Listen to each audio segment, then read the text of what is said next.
નમસ્કાર, પ્રણામ મિત્રો. જય માતાજી, જય શ્રી કૃષ્ણ મિત્રો. ચાલો આજની નવી વાર્તા સાંભળીએ. દિવાળીના દિવસે મારા ખાસ મહેમાનો આવવાના હતા. મારી ડોક્ટર પત્નીએ કહ્યું, તમારા અભણ પિતાને ઉપર છતવાળા રૂમમાં બંધ કરી દો. એમને તો બરાબર બોલતા પણ નથી આવડતું. આમ મારી વહુ બદનામી થશે. મેં ચૂપચાપ માથું હલાવી દીધું. જ્યારે પિતાજીની આંખો આંસુ આવી ગયા. મારી પત્નીએ તેમના ઉપરના રૂમમાં બંધ કરી દીધા. તે પોતાની સાથે ભગવદ્ ગીતા લઈને ચાલ્યા ગયા. આખો દિવસ નીચે પાર્ટી ચાલતી રહી અને ઉપર મારા પિતા ભૂખ્યા પડ્યા રહ્યા. સાંજે જ્યારે હું તેમને બોલાવવા ગયો તો જોયું કે પિતાજી હવે આ દુનિયામાં રહ્યા ન હતા.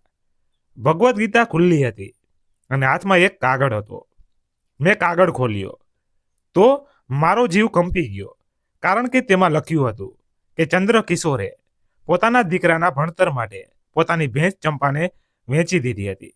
એ જ પૈસાથી તેના દીકરાના દર્શનનો પ્રવેશ શહેરની એક મોટી યુનિવર્સિટીમાં થયો, જ્યાં તેનું સપનું હતું કે તેને મન લગાવીને ભણશે અને ડોક્ટર બનશે. પિતાજી, હું તમારું માથું ગર્વથી ઊંચું કરીશ, દર્શને કહ્યું. તો ચંદ્રો કિશોરે હળવા સ્મિત સાથે દીકરાના ખંભા પર હાથ મૂક્યો. બસ બેટા, મન લગાવીને ભણજે. મેં મારી આખી જિંદગી તારા માટે સમર્પિત કરી દીધી છે. ગામમાં હવે ચંપાની જગ્યા ખાલી હતી. આંગણું સુમસામ લાગતું હતું. જ્યારે સવારે દૂધ ન આવતું તો ચંદ્રો કિશોરની પત્ની એક ઊંડો શ્વાસ લેતી, પણ કશું કહેતી નહીં. ચંદ્રો કિશોરે એક દિવસ પૂછ્યું, કેમ ચૂપ થઈ જાય છે? પત્નીએ ધીમેથી કહ્યું, શું કહું? જે તમે કર્યું તે મા બાપ જ કરી શકે છે. દીકરાના સપના બહુ મોંઘા સાબિત થયા. ચંદ્રો કિશોર હસતા બોલ્યા, પણ એ હાસ્યમાં એક ઊંડો દર્દ છુપાયેલો હતો. ઘણા દિવસો વીતી ગયા. ચંદ્રો કિશોરના રોજિંદા જીવનમાંથી તે શાંતિ ગાયબ થઈ ગઈ હતી. તે ખેતરમાં જતો, પાછો આવતો, પણ દિલમાં ખાલીપો સાથે રહેતો. દીકરાની યુનિવર્સિટીની તસવીરો, મિત્રો સાથે તેની સેલ્ફીઓ અને ક્યારેક ક્યારેક આવતા ફોન કોલ્સ, આ બધું એક રીતે ચંદ્રો કિશોરના બલિદાનની કિંમત હતી. એક દિવસ ચંદ્રો કિશોરે પત્નીને કહ્યું, જાણે છે, કાલે ખેતરમાં તડકો ચમક્યો તો મને લાગ્યું જાણે ચંપા ઊભી છે, મને જોઈ રહી છે. મેં તો માત્ર એક જાનવર વેચ્યું હતું, પણ દિલ પણ સાથે ગઈ. પત્નીએ ચૂપચાપ તેનો હાથ પકડી લીધો અને કહ્યું, દિલ પણ આખરે જીવ સાથે જોડાયેલું હોય છે, એમ જ થોડું નીકળી જાય છે. બીજી બાજુ શહેરમાં દર્શન પોતાના ભણતરમાં વ્યસ્ત હતો. યુનિવર્સિટીના પહેલા ભાષણમાં તેમણે કહ્યું હતું, મારું નામ દર્શન છે અને મારા પિતા એક ખેડૂત છે, જેમણે પોતાના સપનાનું બલિદાન આપ્યું, જેથી હું મારા સપના પૂરા કરી શકું. આખે આખો હોલ તાળીઓથી ગુંજી ઉઠ્યો, પણ દર્શનનું દિલ જાણતું હતું, આ તાળીઓ પાછળ એક ખેતરની શાંત વિદાય છુપાયેલી છે. એક માની ચૂપકીદી અને એક પિતાની આંખોમાં છુપાયેલો દર્દ. ચંદ્રો કિશોર વારવાર બેસીને દર્શનના જૂના પુસ્તકો, તેની યુનિફોર્મ અને બેગને જોતો. તે બેગમાંથી એક જૂની તસવીર કાઢતો, જેમાં તેની ભેંસ ચંપાની તસવીર હતી, જે દર્શન બાળપણમાં બનાવી હતી. તેના પર લખ્યું હતું, મારી ચંપા, મારો દોસ્ત. દિવસો વીતતા રહ્યા, પણ ચંદ્ર કિશોરનું દિલ પહેલા જેવું ન રહ્યું. હવે તે સમજી ગયો હતો કે આ તો માત્ર શરૂઆત છે. બલિદાનોનો સિલસિલો શરૂ થઈ ચૂક્યો છે. આ તો બસ પહેલું પગલું હતું. અત્યાર સુધી તો કિંમત માત્ર એક જાનવર હતી. આગળ શું શું વેચવું પડશે, આ સવાલ તેના દિલમાં ક્યાંય ઊંડે ઘર કરી ગયું હતું. જાણે કોઈ દર્દ જે હજી પૂરું ન થયું હોય.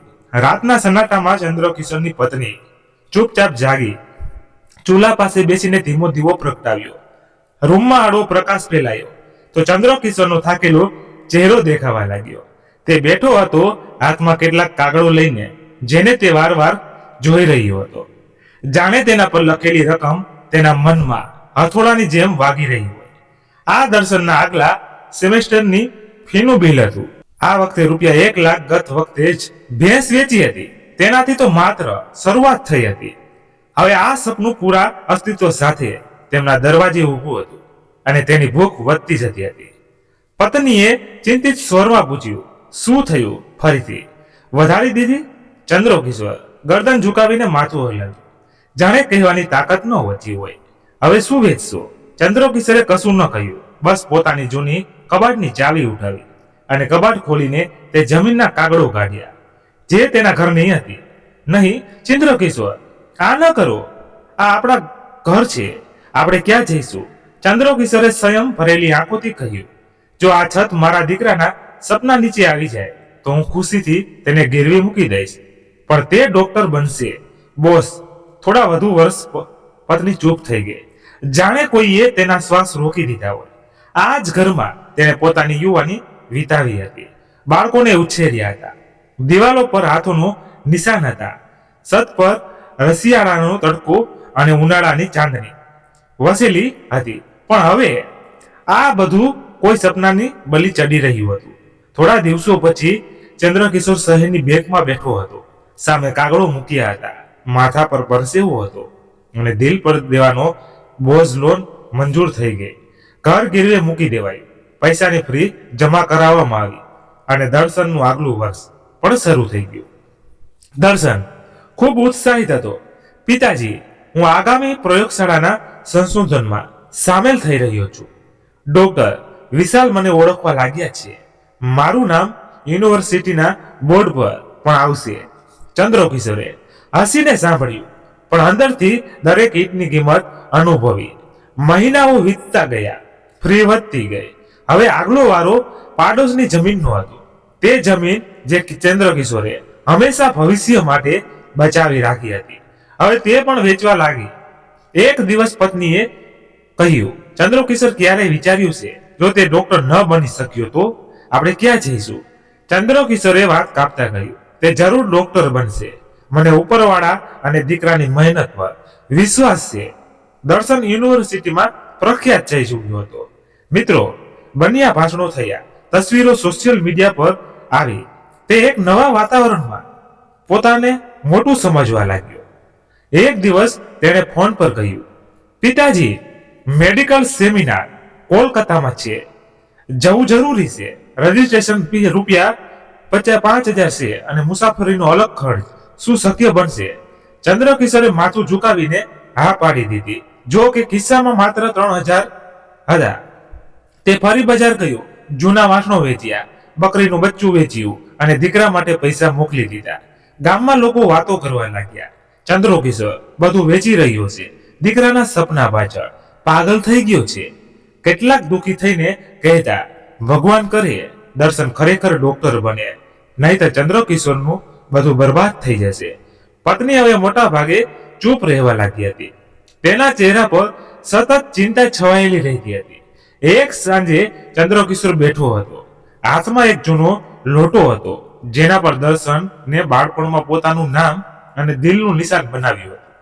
તેને તે દિવસ યાદ આવ્યો જ્યારે દર્શને પહેલીવાર કહ્યું હતું, પિતાજી, હું મોટો થઈને ડોક્ટર બનીશ, બધાની મદદ કરીશ અને તમને મોટી ગાડી અપાવીશ.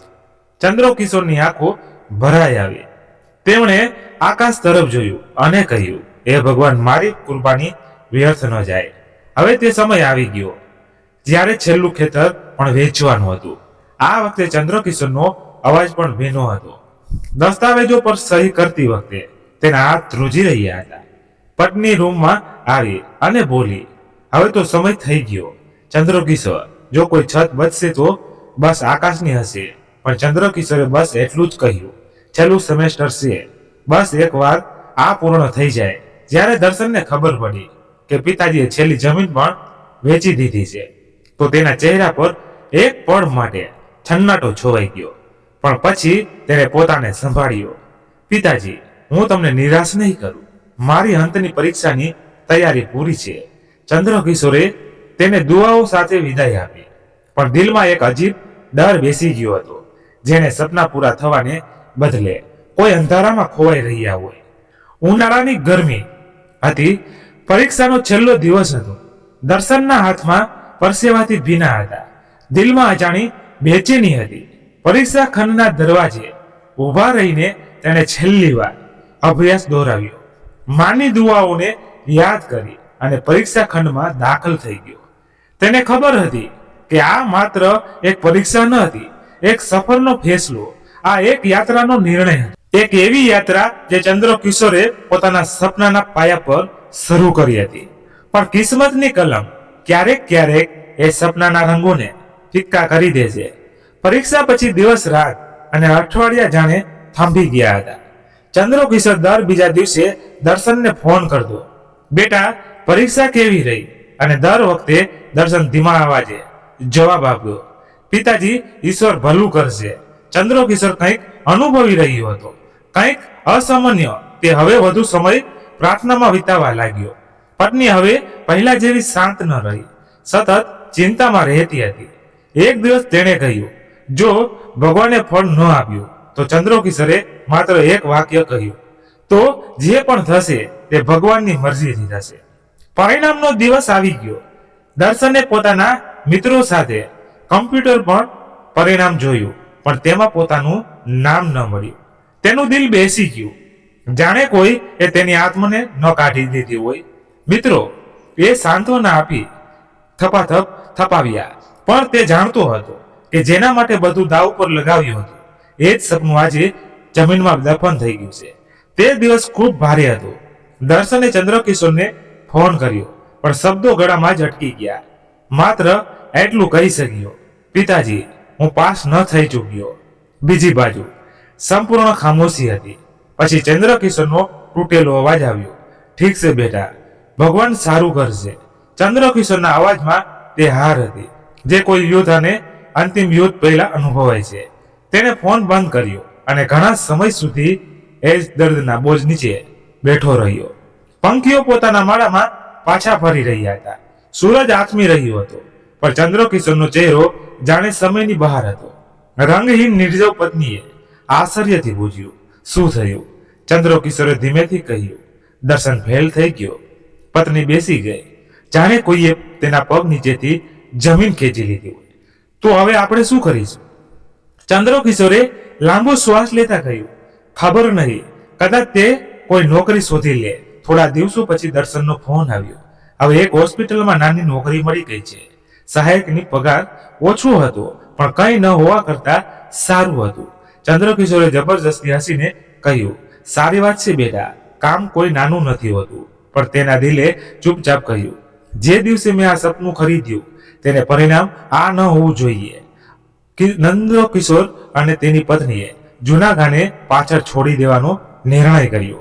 હવે તે ત્યાં કશું બચ્યું ન હતું, ન જમીન, ન ઘર, ન રોજગાર. બસ યાદો હતી જે દરેક દિવાલ પર ચોટેલી ઉદાસ જેવી હતી. કેટલાક જૂના સંદૂક, થોડા વાસી કપડાં અને તૂટેલા સપના, એ જ તેમનો સામાન હતો. તેમણે જૂના ઘરનું તાળું બંધ કર્યું અને એકવાર પાછળ ફરીને તે દરવાજાને જોયું, જેની પાછળ તેમની આખી જિંદગી વીતી હતી. શહેરમાં દર્શને એક નાના ભાડાના મકાનની વ્યવસ્થા કરી હતી. તે માતા પિતાને લેવા ગયો. રસ્તામાં ખામોશી હતી. માએ એકવાર બારીમાંથી બહાર જોયું અને કહ્યું, આ 2 અઠવાડિયામાં મારું બાળપણ છુપાયેલું હતું. હવે આ નજારો પણ અજાણ્યો લાગશે. શહેરના તે નાના ફ્લેટમાં બધું નવું હતું, પણ દિલ જૂના ગાથી ભરેલા હતા. દર્શન સવારે જલ્દી હોસ્પિટલ જતો અને સાંજે થાકીને પાછો આવતો. ચંદ્રકિશોર બારીમાંથી બહાર ટ્રાફિકને જોતા રહેતા અને વિચારતો કે જિંદગી ક્યારે ખેતરોમાં હસતી ખેલતી હવે સિમેન્ટની દિવાલોમાં કેદ થઈ ગઈ છે. શહેરની સવાર ગામની સવારથી બિલકુલ અલગ હોય છે. ન મરઘાની બાંગ, ન ખેતરોની ખુશ્બુ, ન પંખીઓનો કલકલિયો જે દિવસની શરૂઆતને ખુશનુમા બનાવતી હતી. અહીં બધું ઝડપી, નિર્દય અને સંવેદનહીન હતું. જ્યારે માણસોના ચહેરા પર મોબાઈલની ચમકથી રોશન હોય. હવે દર્શન પોતાની નોકરીમાં ગુંચવાયેલું હતું. તે હોસ્પિટલના દર્દીઓ ને રિપોર્ટ અને દવાઓની દુનિયામાં ખોવાઈ ગયો હતો. હવે તે પોતાને પરિવાર માટે પર્યાપ્ત માનવા લાગ્યો હતો અને તેમના માટે સમય કાઢવો મુશ્કેલ લાગતું હતું. તે કહેતો, તમે લોકો આરામ કરો, હું સાંજે થોડો પગ લઈ આવીશ. પણ સાંજ આવતી તો તે થાકેલો હારેલો ખાલી હાથે પાછો આવતો. એક સાંજે ચંદ્રકિશોરે પત્નીને છત પર ચાલવાનો આગ્રહ કર્યો. ચાલ સાવિત્રી, શહેરની સાંજો, કદાચ મન બહેલી જાય. પત્નીએ ફિક્કા હાસ્ય સાથે કહ્યું, અહીંની સાંજમાં શાંતિ નથી, બસ શોર છે. ગામની સાંજોમાં જ્યારે ભજનના અવાજો હવામાં ગૂંજતા હતા, અહીં હવે માત્ર ગાડીઓના હોર્નનો સંભળાય છે. થોડા જ દિવસોમાં તેની તબિયત બગડવા લાગી.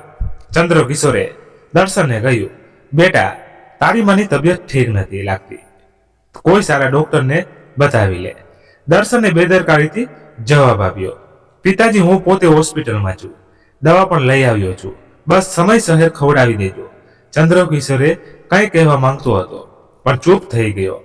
તેને અહેસાસ હતો કે જેના માટે તેને બધું વહેંચી દીધું તે દીકરો પોતાની માની આંખોનું આંસુ પણ વાંચી શકતો ન હતો. એક રાત્રે વરસાદ વરસી રહ્યો હતો. સતત પાણી ટપકવા લાગ્યું. પત્નીની ખાંસી અને વરસાદના ટીપાના ટપે ટપ રૂમને એક દુઃખદ ગીતના ફેરવી દીધો હટ્યો. ચંદ્રકિશોર પોતાની પત્નીના માથા પર હાથ ફેરવતો રહ્યો અને ધીરે ધીરે કેટલીક દુઆઓ ગણગણતો રહ્યો. સવાર થતા થતા તેની પત્નીના શ્વાસ ડગમગવા લાગ્યા. તે તેનો હાથ પકડીને કહી રહ્યો હતો, કઈ નહીં થાય. પત્નીએ કહ્યું, દુઆ કરો, ભગવાન ઠીક કરી દેશે. પણ કદાચ ભગવાનને કંઈક બીજું જ મંજૂર હતું. સવારે જ્યારે સૂરજ નીકળ્યો તો ચંદ્રકિશોરની પત્ની, જેણે તેની સાથે જીવનનો તીવ્ર તડકો સહન કર્યો હતો, હવે હંમેશ માટે શાંત થઈ ચૂકી હતી. તેના ચહેરા પર એ શાંતિ હતી જે કદાચ ગામના કોઈ જૂના રૂમમાં બાળપણના હિંચકા પાસે સૂતી વખતે હોય. ચંદ્રકિશોરની આંખો સામે અંધારું છવાઈ ગયું. તે ખામોશીથી શહેરની આ ભીડમાં એકલો બેસી ગયો. હવે વરસાદના ટીપા જમીન પર નહીં, તેના દિલ પર બળી રહ્યા હતા. દર્શન બપોર સુધી આવ્યો. માની લાશ જોઈને થોડી વાર સુધી ચૂપ ઊભો રહ્યો.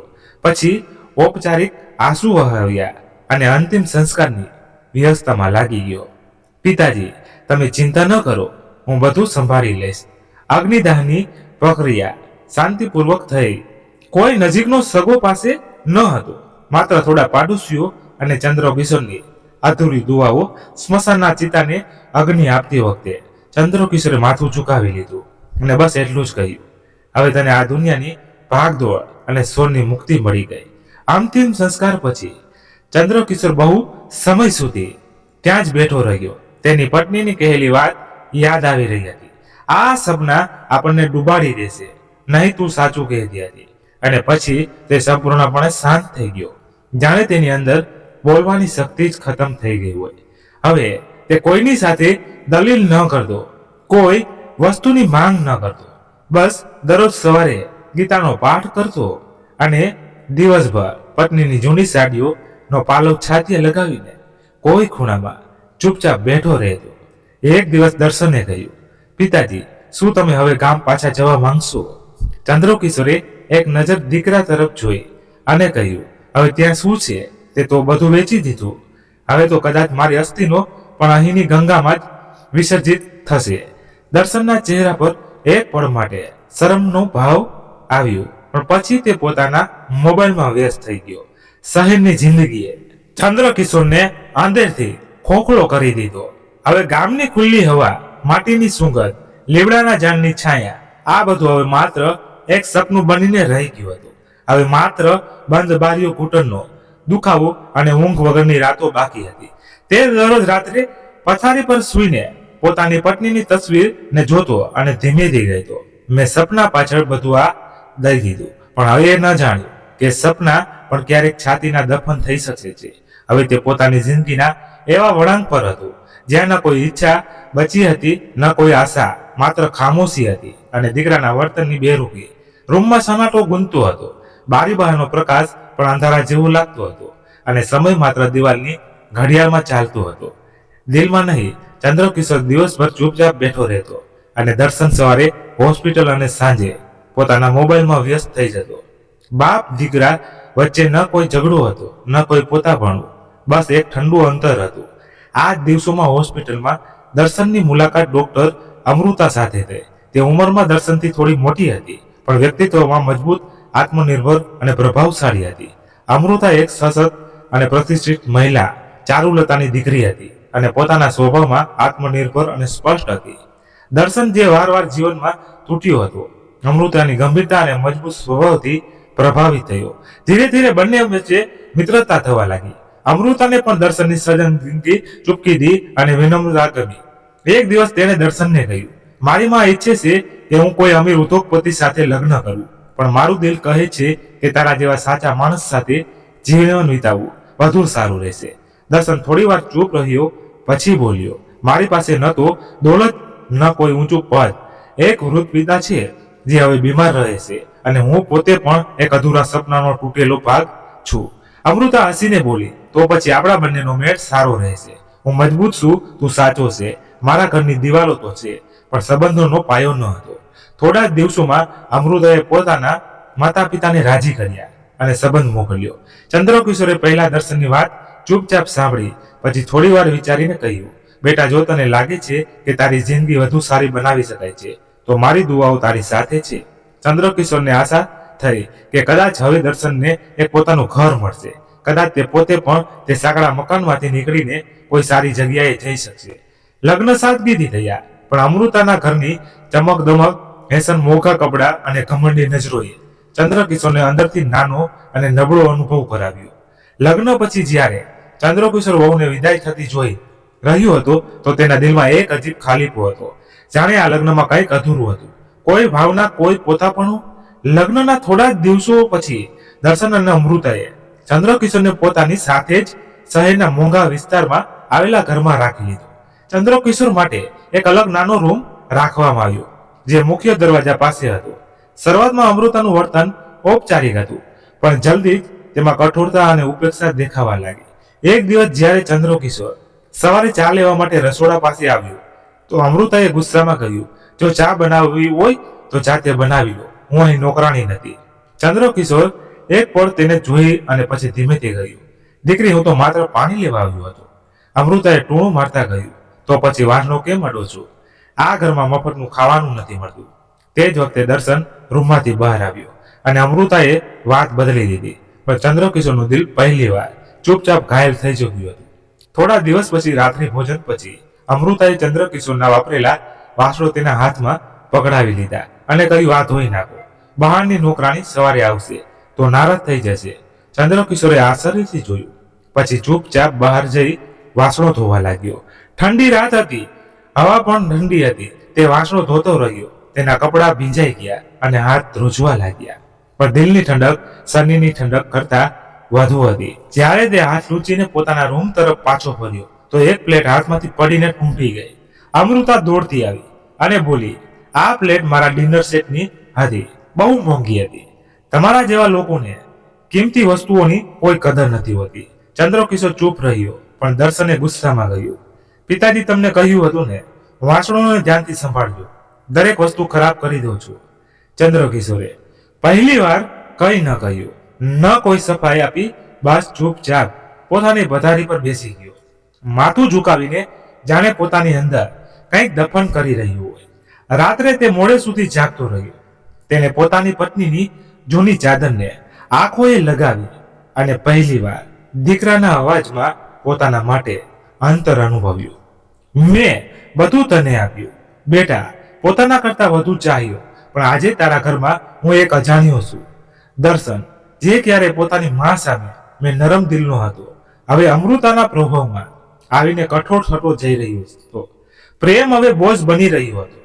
તે દિલથી બાપનું સન્માન કરતો હતો, પણ તેની જીભ કંઈક બીજું કહેવા લાગી હતી.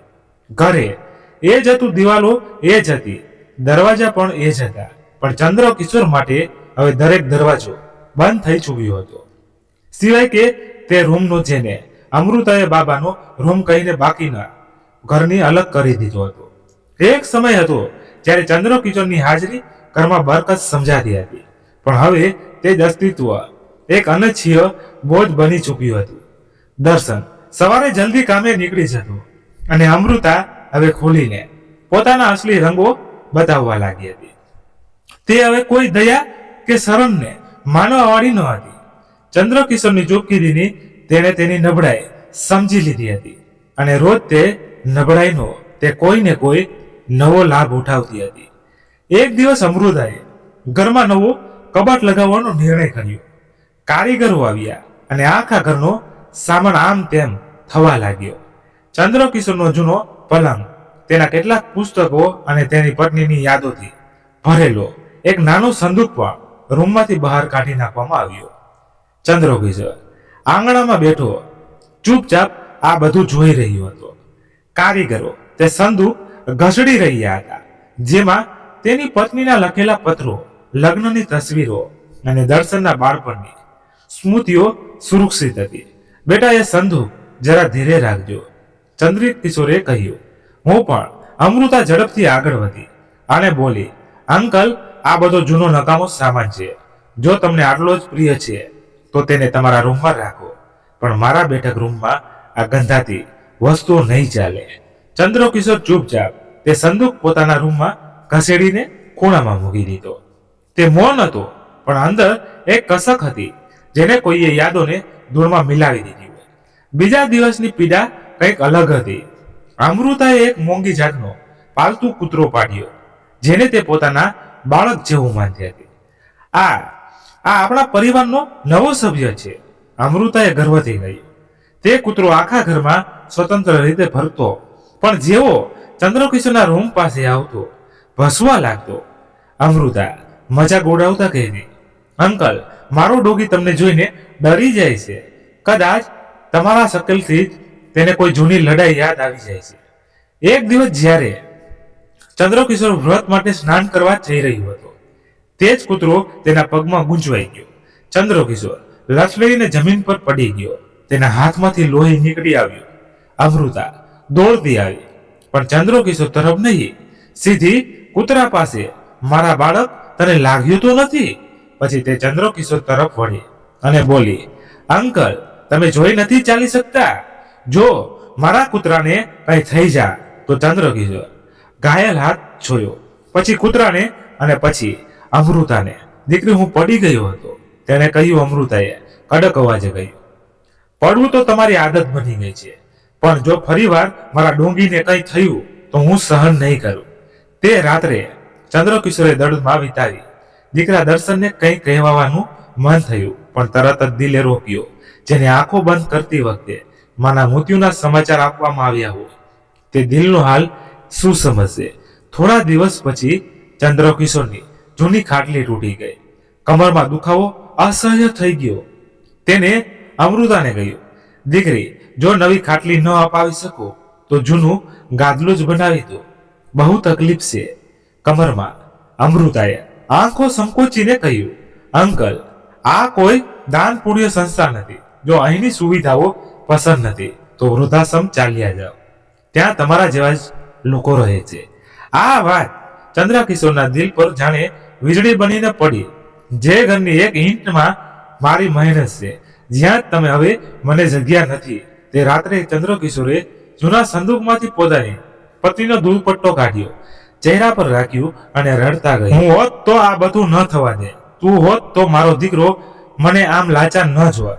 હવે અમૃતાનો અત્યાચાર એક નવું રૂપ લઈ ચૂક્યો હતો. તે જાણી જોઈને ચંદ્રકિશોરનું ખાવાનું સમયસર આપવાનું ભૂલી જતી.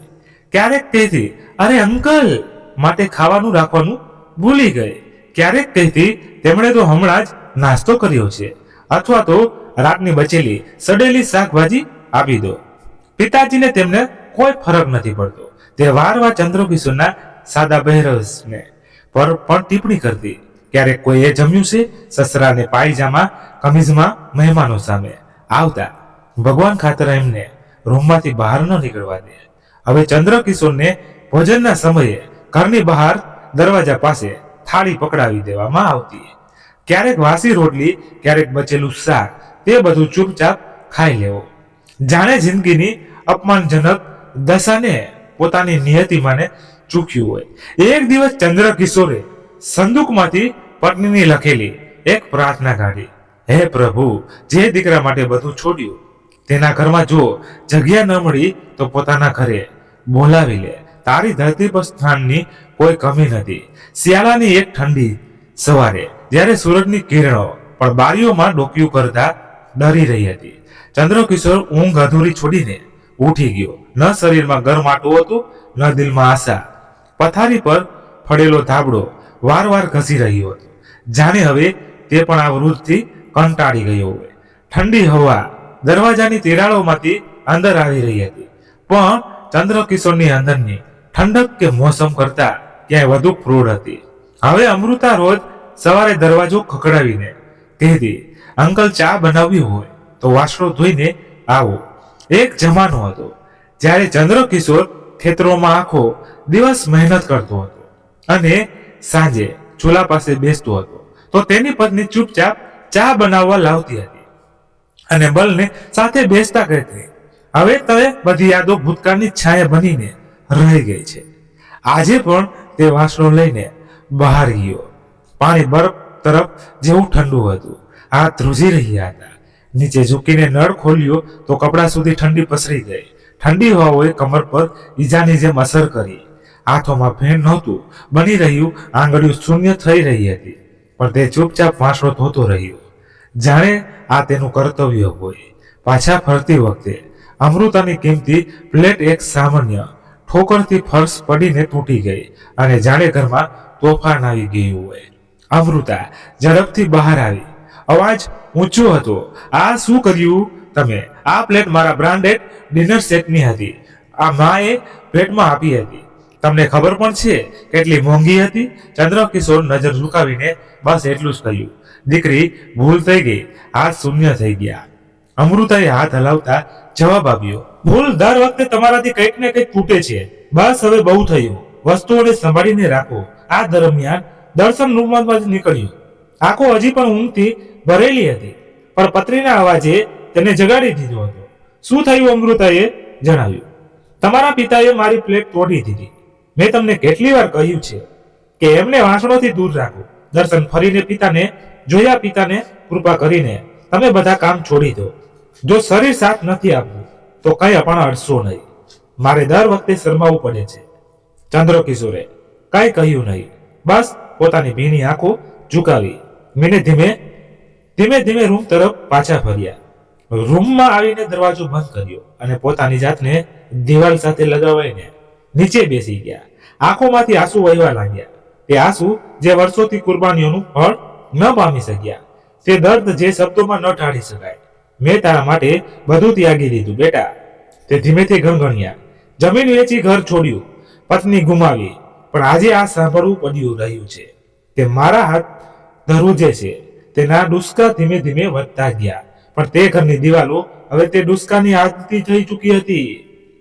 તે ચૂપચાપ પત્નીની જૂની ચાદરને સાથે લગાવીને સોઈ ગયા, જાણે માના ખોળામાં શોધમાં હોય. બીજા દિવસે જ્યારે દર્શન સાંજે ઘરે આવ્યો, અમૃતાએ ફરિયાદોની યાદી ફરીથી દોહરાવી. હું અંકલને કહું છું કે પોતાના કપડાં અલગ રાખો, પણ તે આખો રૂમ ગંદો કરી દે છે. જો અચાનક કોઈ મહેમાન આવી જાય તો શું થશે? દર્શને માથું હલાવ્યું. હું સમજાવીશ, તું ચિંતા ન કર. રાત્રે ભોજન પછી દર્શન ચંદ્રકિશોરના રૂમમાં આવ્યો અને કહ્યું, પિતાજી, અમૃતા કહે છે તે ખોટું નથી. તમે પોતાનું ધ્યાન નથી રાખતા. કૃપા કરીને થોડું અનુશાસન રાખો. આ શહેર છે, ગામ નથી. ચંદ્રકિશોરે હસીને તેની તરફ જોયું. તે સ્મિત જેમાં પીડા છુપાયેલી હતી અને કહ્યું, બેટા, હું તો હવે માત્ર સમયનો મુસાફર છું. તારી સાથે છું, પણ તારા જેવો નથી. જો મારી હાજરી તને બોજ લાગતી હોય તો કહી દેજે. હું ક્યાંક બીજે ચાલ્યો જઈશ. દર્શનને ખૂબ શરમ આવી, પણ ત્યારે જ અમૃતાનો અવાજ આવ્યો, રસોડાની લાઇટ બંધ કરી દેજો. અંકલ કદાચ ફરી ન આવી જાય. શરમ, મોહબ્બત અને થાક ત્રણેય દર્શનને ચૂપ કરાવી દીધું. ચંદ્રકિશોર માટે હવે દરેક દિવસ એક જેવો થઈ ગયો હતો. સવારે આંગણામાં તડકામાં બેસવું, સાંજે ખૂણામાં છાયા સાથે અને રાત્રે પત્નીની યાદો સાથે સૂવું. ક્યારેક ક્યારેક તેઓ દુઆ કરતા, હે ઈશ્વર, જો આ દુનિયામાં મારી કોઈ જગ્યા ન રહી હોય તો પોતાની માટીના થોડી જગ્યા આપી દેજે. એક દિવસ એક મિત્ર ઘરે આવ્યો. બધા સાથે રાત્રિ ભોજન પર અમૃતાએ ખાસ વ્યવસ્થા કરી, પણ ચંદ્રકિશોરનો ઉલ્લેખ સુધા ન કર્યો. જ્યારે તે મિત્ર રસોડા તરફ ગયો અને ચંદ્રકિશોરને આંગણામાં બેઠેલા જોયા તો નવાઈ પામ્યો. આ વૃદ્ધ કોણ છે? અમૃતાએ કહ્યું, ઓહ, આ મારા સસરા છે. અહીં જ રહે, બસ બહુ સાદા છે. ચંદ્રકિશોર પોતાની જાતને કહ્યું, આ હું સાદો જ છું, કારણ કે સાદગી તે વસ્તુ છે જે કોઈને સન્માન આપે છે અને કોઈ પાસેથી સિંધવી પણ લેશે. તે રાત્રે ચંદ્રકિશોર ખૂબ રડ્યો. તે રુદન જેમાં માત્ર દુઃખ નહીં પણ સંપૂર્ણ પરાજય હતું. મેં સંબંધોને અમૂલ્ય સમજ્યા એટલે બધું ત્યાગી દીધું, પણ આજે સંબંધોની કિંમત રૂપિયામાં તોલાય છે. તે સવારથી હવા હવે તાજગી નહોતી આપતી. ક્યારેક ગામના ખેતરોમાં અનુભવાતી હતી લીમડાની છાયા, પત્નીનો અવાજ અને કાચી માટીની સુગંધ. હવે શહેરની સવારોમાં માત્ર સન્નાટો અને બેરૂખી હતી. ચંદ્રકિશોર ઘરમાં કોઈ મસ્જિદના વડીલની જેમ નહીં, એક બોજની જેમ રહેવા લાગ્યા. એક નવો બોજ જેને ન કોઈ ગળે લગાવી શકતું હતું, ન દિલમાં જગ્યા આપી શકતું હતું. તે રૂમના ખૂણામાં બેઠો રહેતો, ક્યારેક દરવાજા પાસે, ક્યારેક આંગણાની તે બેન્ચ પર, જ્યાં અમૃતાએ તેના માટે એક કાયમી સ્થાન નક્કી કરી દીધું હતું. આ અંકલનો ખૂણો છે. તે મહેમાનોને કહેતા કહેતી, અમે એમને બહારની હવા માટે અહીં રાખ્યા છીએ. પણ ચંદ્રકિશોર જાણતો હતો કે આ તેનો ખાવાનો ખૂણો છે. તે ખૂણો જ્યાં હવે માત્ર વાસી રોટલી, બચેલી શાકભાજી અને ઠંડુ પાણી મળે છે. એક દિવસ બપોરે જ્યારે અમૃતાએ બચેલું ખાવાનું લાવીને ચંદ્રકિશોર સામે મૂક્યું, તો તે બસ ચૂપચાપ થાળીને જોતો રહ્યો. શાકભાજી પર તેલ જામી ગયું હતું અને રોટલી કડક હતી, જેને સમયની નિર્દયતાએ તેને કઠોર બનાવી દીધી હોય. અંકલ, ભૂખ્યા રહેવા કરતા તો આજ સારું છે, અમૃતાએ વ્યાયામ કરતા રીતે કહ્યું. ચંદ્રકિશોરે ધીમેથી થાળી ઉઠાવી અને દરવાજા પાસે બેસીને ખાવા લાગ્યો. તે કોળિયા જે ક્યારેક પત્ની પ્રેમથી બનાવીને આપતી હતી, હવે જીભ પર ફોલા જેવા લાગતા હતા. દર્શન તે સમયે ઘરે ન હતો, હોસ્પિટલમાં ડ્યુટી પર હતો. સાંજે પાછો ફર્યો તો અમૃતાએ હળવાશથી કહ્યું, તમારા પિતાજીએ આજે પણ ખાવાનું આંગણામાં ખાધું. એમને ડ્રોઈંગ રૂમની હવા કદાચ પસંદ નથી આવતા. કદાચ દર્શને બસ હસીને માથું હલાવી દીધું. હવે તે દરેક વાતમાં પોતાની પત્નીની હા મિલાવવા લાગ્યો. ભલે વાત કેટલી પણ તીખી કેમ ના હોય. થોડા દિવસ પછી શરદીની તીવ્રતા વધુ વધી ગઈ. ચંદ્રકિશોરની તબિયત થોડી ભારે લાગવા લાગી. જ્યારે ઠંડી ગળામાં દુખાવો અને માથા પર થરહળવો તાવ અનુભવવા લાગ્યો, તો તેણે પોતાની જાતને કહ્યું, કદાચ મોસમની અસર છે, અને ચૂપચાપ પોતાના રૂમમાં સૂઈ ગયો. બીજા દિવસે તે હળવા તાવ સાથે ઉઠ્યો અને ખાંસી શરૂ થઈ ગઈ. ધ્રુજતા હાથોથી દરવાજા ખોલ્યા અને ધીમે ધીમે આંગણા તરફ વધ્યો. અમૃતાએ દૂરથી જ કહ્યું, અંકલ, તમે તાવમાં બહાર કેમ આવી ગયા? તમારો રૂમ જ સારું છે, હું દવા મોકલી દઈશ. પણ ન દવા આવી, ન કઈ ખબર. તે આખો દિવસ તાવમાં એકલો પડ્યો રહ્યો. કોઈ જોવા પણ ન આવ્યું અને ન કોઈએ બે શબ્દ. દિલાસાના રાત્રે તાવ વધી ગયો. ચંદ્રકિશોરનું શરીર ધ્રુજવા લાગ્યું. તે એક જૂનો ધાબળો ઓઢીને છત તરફ જોઈ રહ્યો હતો. તેની જીભમાંથી એક શબ્દ નીકળ્યો, સાવિત્રી, જો તું હોત તો તારો હાથ જોઈ રહ્યો હતો. તે જ સમયે દરવાજા પર કામ કરતો ચોકીદાર, જે દૂરથી બધું જોઈ રહ્યો હતો, ધીમે ધીમે અંદર આવ્યો. બોલ્યો, બાબાજી, તમારી તબિયત ઠીક નથી લાગતી, ચાલો હું તમને ડોક્ટર પાસે લઈ જાઉં. ચંદ્રકિશોરે નબળા અવાજે કહ્યું, નહીં બેટા, બસ કોઈ દવા આપી દે, બહુ થાક છે. ચોકીદારે તરત બજાર જઈને કેટલીક ગોળીઓ અને તાવની દવા સાથે દૂધ ગરમ કરીને લાવ્યો. તેણે જાતે પોતાના હાથોથી ચંદ્રકિશોરને દવા આપી અને ધાબળું બરાબર ઓઢાડી દીધું. બોલ્યો, બાબાજી, તમે મારા પિતાજી જેવા છો. આવી હાલતમાં એકલા ન રહો. ચંદ્રકિશોરની આંખોમાંથી આંસુ વહેવા લાગ્યા. આ એક અજાણ્યો હતો, પણ તેના દિલમાં માનવતા જીવંત હતી. બીજા દિવસે જ્યારે અમૃતાને ખબર પડી કે ચોકીદાર દવા આપવા આવ્યો હતો, તો તે ગુસ્સાથી ભરાઈ ગઈ. બોલી, કોની પરવાનગીથી તું અંદર આવ્યો? કોણ છે તું? મારા સસરાને દવા આપીશ? તને કોઈ મર્યાદાનું જ્ઞાન નથી. ચોકીદાર ચૂપચાપ ઊભો રહ્યો, માથું ઝુકાવીને, ખબરદાર, જો ફરીવાર તેમની પાસે આવવાની કોશિશ કરી તો નોકરીમાંથી કાઢી મૂકીશ. ચંદ્રકિશોર દરવાજા પાછળથી બધું સાંભળી રહ્યો હતો. તેના તો ચીસો પાડી ન કંઈક કહ્યું, બસ અંદરથી તૂટી ગયો. એક સમય હતો જ્યારે તેની પત્નીની તકલીફ પર આખો મહલ્લો ભેગો થઈ જતો. આજે તે તાવમાં પડ્યો છે અને તેના દીકરાનું ઘર તેનો દરવાજો પણ બંધ કરી રહ્યું છે. જ્યારે દર્શન ઘરે આવ્યું તો બધાએ આ વાતને સામાન્ય ગણાવીને ટાળી દીધી. ચોકીદાર હદપાર કરી રહ્યો હતો. યાદ રાખજે, તે માત્ર એક કર્મચારી છે. દર્શને માથું હલાવ્યું. અને વાતનો વિષય બદલી દીધો. પોતાના પિતાના તાવની વાત સીધા ન કરી. ચંદ્રકિશોરથી રાત્રે બારી ખોલીને ચાંદાને જોયો. ચાંદો તો એ જ છે. મારી પત્નીને ગામની છત પર ગમતું હતું, પણ સંજોગો કેટલા બદલાઈ ગયા છે.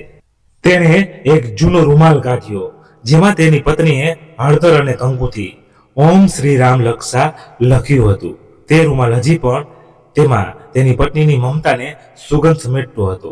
તેણે તેને પોતાની આંખોએ લગાવીને ધીમા સ્વરે કહ્યું, હવે કોઈ ઓછતી નથી. જોઈતું હવે બસ તારો પ્રેમ યાદ આવે છે, જે કોઈ હવન, કોઈ મંત્ર, કોઈ દવાથી નથી મળતું. સમયનું કામ તો પસાર થઈ જવાનું છે, પણ કેટલાક ગાય એવા હોય છે જે સમય સાથે નથી ભરાતા, પણ દરેક વીતતી પડે તેમાં મીઠું ભરાતું જાય છે. ચંદ્રકિશોર માટે પણ સમય વીતી રહ્યો હતો, પણ એવો સમય જેમાં ન સ્મિત હતું, ન કોઈ ખુશીની ઝલક, બસ ખામોશી અને એકલતા હતી. તે પીડા અને અધૂરી આશાઓ દરેક દિવસ સાથે વધતી જતી હતી. 5 વર્ષ વીતી ગયા, પણ ચંદ્રકિશોરના દિલની હાલત એવી ને એવી જ હતી. હવે તે બહુ ઓછું બોલતો, મોટા ભાગે કોઈ ખૂણામાં બેઠો રહેતો અથવા ગીતાનો પાઠ કરતો રહેતો. તેની દુનિયા બદલાઈ ગઈ હતી, પણ તેનું દિલ ત્યાં જ અટકેલું હતું, જ્યાં તેને બધું કુરબાન કર્યું હતું. પોતાના દીકરાને ખુશીઓ અને સપનાઓ માટે આ જ વર્ષોમાં દર્શન અને અમૃતાને એક દીકરો થયો.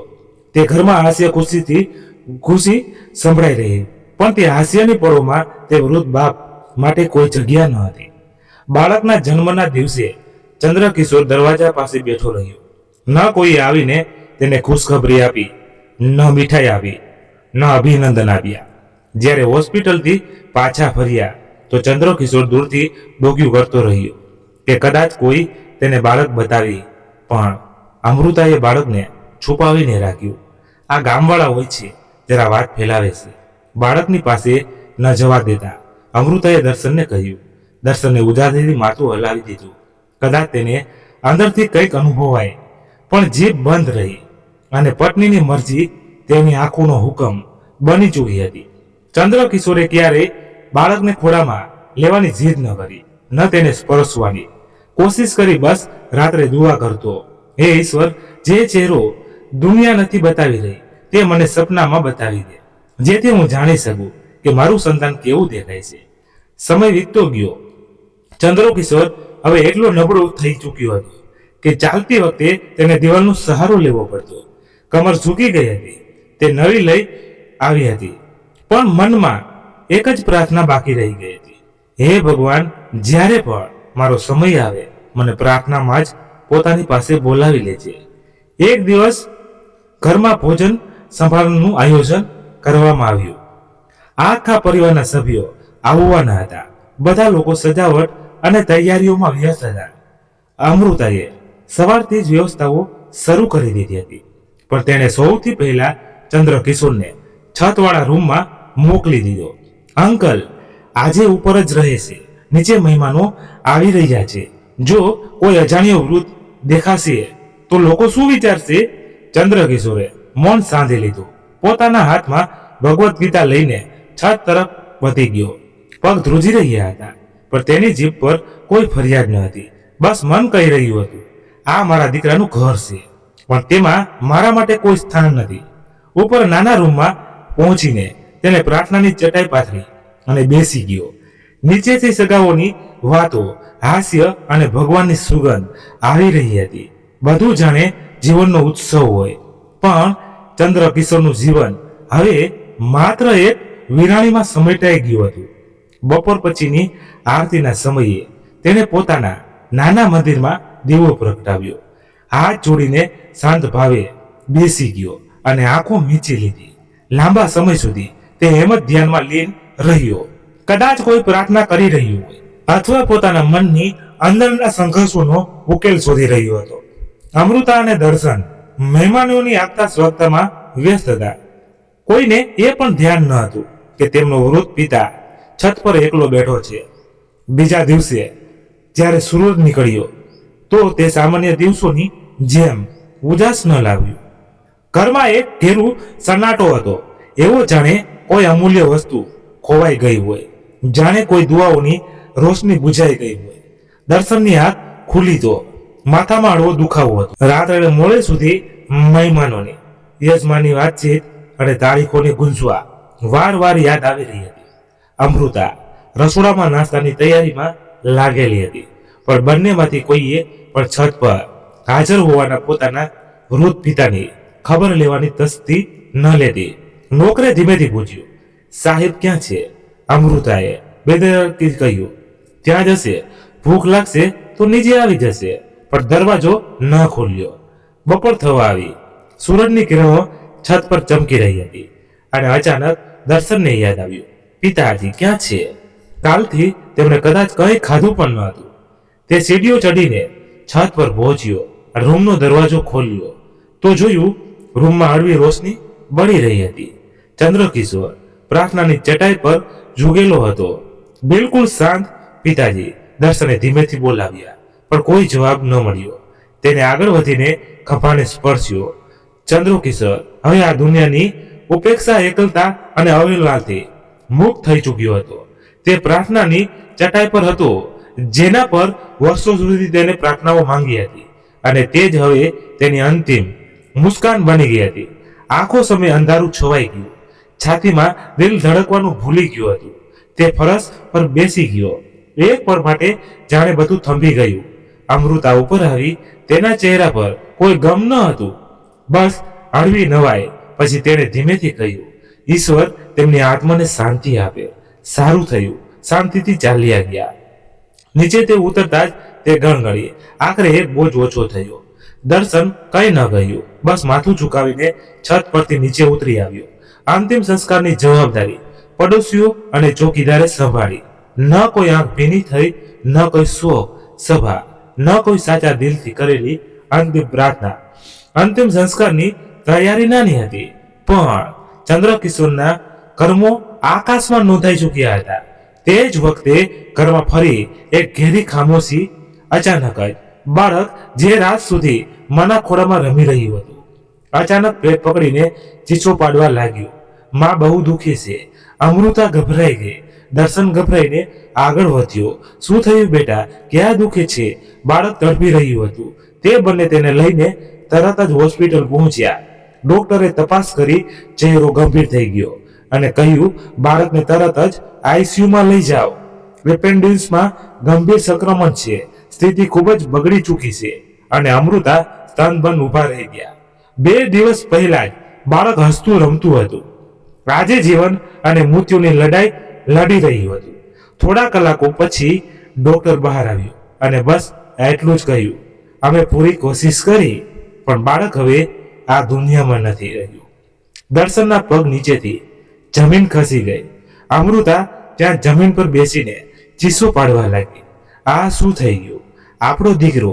દર્શન દિવાલનો સહારો લઈને ઊભા રહ્યો. આંખોમાંથી આંસુ વહેતા રહ્યા, પણ દિલની અંદર કોઈ અજાયનો ડર ગુંજી રહ્યો હતો. જાણે સૃષ્ટિના કોઈ ખૂણામાંથી કોઈ પોકાર આવી રહ્યો હોય. જે પિતાના મૃત્યુ પર તેની આંખો ભીની નહોતી થઈ, હવે તે જ પુત્રને ખંભે લઈને જવું પડ્યું. શમશાનમાં 2 ચિતાઓ સજી ચૂકી હતી, એક ચંદ્રકિશોરની અને એક દર્શનના દીકરાની. દાદા અને પુત્ર, જેમને જીવનને ક્યારેય એકબીજા સાથે જોડ્યા નહીં, પરંતુ મૃત્યુએ તેમને એક જ અગ્નિના ધુમાડામાં મિલાવીને એક કરી દીધા. દર્શન પોતાના પિતાની ચિતા પાસે જમીન પર બેસીને ધ્રુસકે રડી રહ્યો હતો. બાબા, મેં તમારી પાસેથી બધું છીનવી લીધું. સમય, સન્માન, પ્રેમ અને બદલામાં ભગવાને મારી પાસેથી મારું સુખ, મારો દીકરો છીનવી લીધો. આ તમારી બદુવા ન હતી, આ મારા કર્મોનું ફળ હતું. પાછળ અમૃતા ઊભી હતી.